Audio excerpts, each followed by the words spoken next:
الحمد للہ وحدہ والصلاة والسلام علی من لا نبی بعدہ۔ السلام علیکم ورحمۃ اللہ۔ پچھلے سیشن میں ہم نے اس بات کو بڑی تفصیل کے ساتھ واضح کیا تھا کہ سائنس اور مذہب یہ آپس میں ایک دوسرے کے مد مقابل نہیں کھڑے ہیں۔ سائنس کا اپنا میدان ہے اور مذہب کا اپنا موضوع ہے۔ سائنس اس دنیا میں لوگوں کی زندگی کو بہتر بنانے کے لیے سہولتیں فراہم کرتی ہے، مادے کی حقیقتوں کو واضح کرتی ہے اور اس دنیا کے جو مختلف حقائق ہیں ان کو ڈھونڈتی ہے، ان کو تلاش کرتی ہے، جبکہ مذہب انسان کی اخروی زندگی کو بہتر بنانے میں اپنا کردار ادا کرتا ہے۔ لہٰذا یہ دونوں آپس میں ایک دوسرے کے مد مقابل نہیں ہیں۔ لیکن کیا وجہ ہے کہ دور حاضر میں ایسا محسوس ہوتا ہے کہ یہ دونوں ایک دوسرے کے مخالف کھڑے ہیں؟ اگر ہم اس بات کو سمجھنا چاہتے ہیں تو ضروری ہے کہ ہم کچھ ہسٹری کا مطالعہ کریں، ہم تاریخ کے اوراق کو پلٹا کر دیکھیں تو کچھ باتیں ہمارے سامنے ظاہر ہوں گی۔ دیکھیے، 17ویں صدی سے پہلے الحاد، ایتھیزم، یہ کوئی فکری تحریک نہیں تھی اور نہ ہی یہ کوئی بہت پاپولر یا مشہور نظریہ تھا۔ لیکن 17ویں صدی کے بعد الحاد نے ایک فکری تحریک کا، ایک نظریے کا روپ دھار لیا۔ 17ویں صدی کے آغاز میں سائنسی ترقی کا بھی آغاز ہوتا ہے۔ جب سائنسی ترقی کا آغاز ہوتا ہے تو بہت سے حقائق دنیا کے سامنے آنا شروع ہوتے ہیں۔ مثال کے طور پہ گیلیلیو، جو کہ ایک بہت بڑے میتھمیٹیشین اور ایسٹرونومر تھے، انہوں نے اس بات کو بیان کیا کہ ہماری یہ زمین اس کائنات کا مرکز نہیں ہے اور نہ ہی ہماری اس زمین کے گرد سورج اور دوسرے سیارے گھومتے ہیں۔ جب انہوں نے اس بات کو بیان کیا تو انہیں چرچ کی طرف سے، عیسائی پادریوں کی طرف سے، مذہبی رہنماؤں کی طرف سے شدید رد عمل کا سامنا کرنا پڑا، یہاں تک کہ انہوں نے اپنی زندگی کے آخری ایام اپنے گھر میں نظر بندی کے عالم میں گزارے۔ اب مذہب کا یہ رد عمل کیوں آیا تھا سامنے؟ اس کی بنیادی وجہ یہ تھی کہ عیسائی اس بات کا عقیدہ رکھتے تھے کہ چونکہ حضرت عیسیٰ علیہ السلام ان کے نزدیک معاذ اللہ اللہ تبارک و تعالیٰ کے بیٹے تھے اور اللہ کا بیٹا اس دنیا میں آیا ہے، لہٰذا اس دنیا کو کائنات کا مرکز ہونا چاہیے۔ لیکن حقیقتیں بالکل اس کے مخالف جا رہی تھیں۔ عیسائیت چونکہ مضبوط بنیادوں پر نہیں کھڑی تھی، اس وجہ سے وہ لوگ جو کہ سائنس کے طالب علم تھے، وحی پر سے اور کتابوں پر سے ان کا اعتماد اٹھتا چلا گیا۔ وہ اگرچہ کہ خدا کو مانتے تھے لیکن انہوں نے وحی کو اور کتابوں کو پس پشت ڈال دیا تھا۔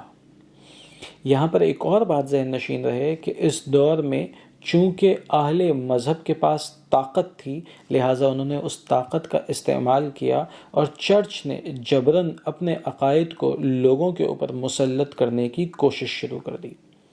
اہل علم اور اہل دانش اس چیز کو دیکھ رہے تھے اور وہ اس بات کو جانتے تھے کہ جو ہو رہا ہے وہ درست نہیں ہو رہا۔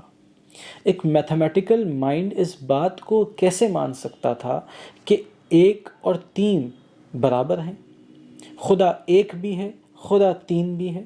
لہٰذا اس چیز کو تسلیم کرنا ان کے لیے بہت مشکل تھا۔ اور دوسری جانب جو اہل مذہب تھے ان کا تشدد بڑھتا چلا جا رہا تھا۔ اہل علم کی کتابوں کو انہوں نے جلا دیا، اہل علم کو جلا وطن ہونے پر مجبور کر دیا۔ یہ وہ چند بنیادیں ہیں کہ جن کی بنا پر اہل مذہب اور اہل علم، سائنسدان، سائنسی طالب علم آپس میں ایک دوسرے سے دور ہوتے چلے گئے۔ یہیں پر جو دوسری بات قابل غور ہے وہ اہل مذہب کا اپنا کردار تھا۔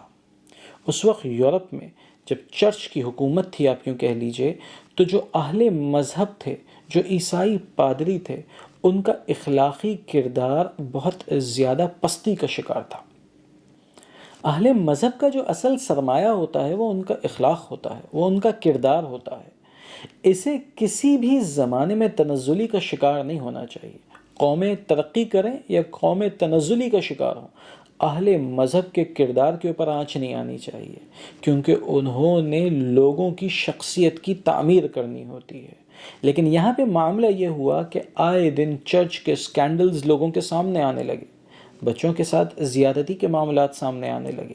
جب اس قسم کی چیزیں عوام میں آنے لگیں تو ایسی صورت میں نہ صرف یہ کہ اہل مذہب کا کردار مشکوک ہو گیا، نہ صرف یہ کہ اہل مذہب برے قرار پائے، خود مذہب کے اوپر بھی انگلیاں اٹھنے لگیں۔ اور یہ عمومی طور پہ ہوتا ہے کہ جب اہل مذہب کا کردار خراب ہوتا ہے تو لوگ مذہب کو برا بھلا کہنا شروع کر دیتے ہیں، اور اس کے بعد پھر نتیجے کے طور پہ آخر میں خدا کی ذات پہ بھی انگلیاں اٹھنی شروع ہو جاتی ہیں، اور خدا کے معاملے میں بھی سوچنے لگتے ہیں لوگ، کیا واقعی میں خدا ہے؟ اگر خدا ہوتا تو پھر یہ ایول کیوں ہوتی؟ اگر خدا ہوتا تو پھر یہ برے معاملات کیسے ہوتے؟ اگر خدا ہے تو پھر خدا اس وقت ان معاملات کے اندر مداخلت کیوں نہیں کرتا؟ تو یہ اس قسم کے تمام سوالات لوگوں کے ذہنوں میں آنا شروع ہو جاتے ہیں، اور پھر رفتہ رفتہ آہستہ آہستہ لوگ مذہب سے دور ہوتے چلے جاتے ہیں۔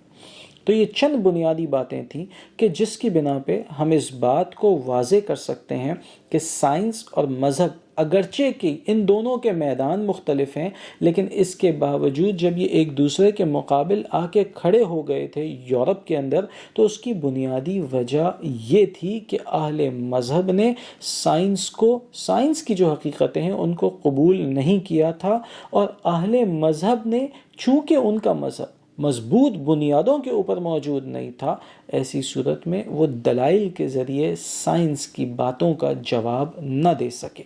لہٰذا یہ وہ بنیادی وجہ تھی کہ جس کی بنا پر یورپ میں مذہبی طبقہ اور سائنسی علوم رکھنے والا طبقہ آپس میں ایک دوسرے سے دور ہوتے چلے گئے۔ یہاں یہ بات بھی ذہن میں رہے کہ جب سائنسی علوم میں مہارت رکھنے والے لوگوں کو، کچھ خاص لوگوں کو پاپولیرٹی ملنی شروع ہوئی، وہ لوگ کہ جو کسی مذہب سے تعلق نہیں رکھتے تھے، جو اپنے آپ کو ملحد یا ایتھیسٹ کہتے تھے یا ایتھیزم کے ایمبیسڈرز کہتے تھے، ان لوگوں نے لوگوں کو یہ باور کرانا شروع کر دیا کہ خدا کا وجود نہیں ہے۔ اب جن لوگوں کے سامنے اس بات کو بیان کیا گیا تو ان کو یہ تاثر گیا کہ جب اتنے بڑے بڑے اہل علم جو کہ سائنسی علوم میں ماہر ہیں یہ بات کہہ رہے ہیں تو یقیناً خدا نہیں ہوگا، اور لوگ ان کے فالوورز بنتے چلے گئے، یہاں تک کہ انہوں نے اس چیز کی جانب توجہ کرنے کی بھی کوشش نہیں کی کہ کیا عقلی بنیادوں پر ان کی جو باتیں ہیں وہ درست ثابت ہوتی ہیں۔ بالکل وہ اپنی سائنس کی فیلڈ میں مہارت رکھتے ہوں گے، بایولوجی کی فیلڈ میں مہارت رکھتے ہوں گے، وہ ایسٹرونومی کی فیلڈ میں مہارت رکھتے ہوں گے، لیکن اس کے باوجود بھی کیا ان کی بات میں دم ہے؟ کیا ان کی بات میں وزن ہے؟ کیا ریزننگ جو وہ کر رہے ہیں وہ لاجیکل ہے؟ اگر ایسا ہے تو پھر یقیناً ان کی بات کو مانا جائے گا، لیکن اگر ایسا نہیں ہے تو پھر علم اور عقل کی بنیاد کے اوپر ان کی باتوں کو رد کر دیا جائے گا۔ ہم انشاءاللہ نیکسٹ سیشن کے اندر انسان کو جو کہ تخلیق کے اعتبار سے خود ایک شاہکار ہے اسے ڈسکس کریں گے، اس کے وائٹل آرگنز کے بارے میں آپ کو بتائیں گے، اور یہ بات واضح کریں گے کہ یہ وائٹل آرگنز خود پکار کر کہتے ہیں کہ انہیں بنانے والا، انہیں ڈیزائن کرنے والا، ان کو اسٹریٹجک لوکیشنز کے اوپر رکھنے والی ذات کوئی نہ کوئی ہے کہ جس نے اسے تخلیق کیا ہے۔ السلام علیکم ورحمۃ اللہ وبرکاتہ۔